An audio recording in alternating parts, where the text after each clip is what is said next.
Until now, I'll bet there's a good chance that you only think you're going to use formulas from your MCAS formula sheet when you got to do a calculation. But in this video, I want to look at using formulas to answer questions that do not require calculations. Now, these are some words right here from the problem you're working on right now. Let's consider these. Which of the following actions would increase the current through a circuit component?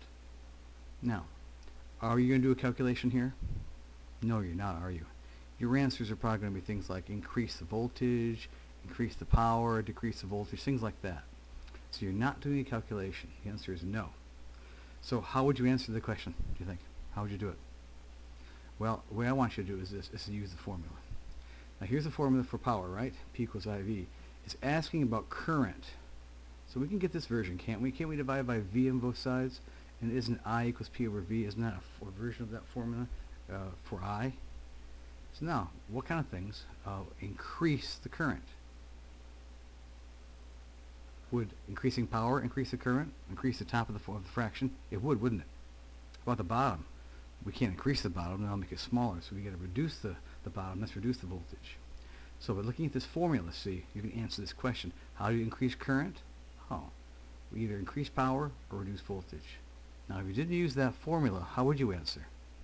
Well, I'll tell you how at the end. If you don't use the formula, you'll be doing something you don't want to do. Let's look at another really easy one for early in the year. How can you increase velocity? Pretty easy, isn't it? Now if you didn't look at this formula, you might not get it. You probably would not get it.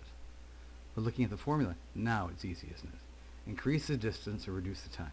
You see how the formulas can be very useful for answering questions like this? Yeah, you need to use them, or you'll be doing something you don't want to do. Here's a more complex formula we did recently in the video. How can gravitational force decline? It's going to go down. That's gravitational force. By the way, that's a constant. It's not going to change. We're going to ignore that. So how could this force go down?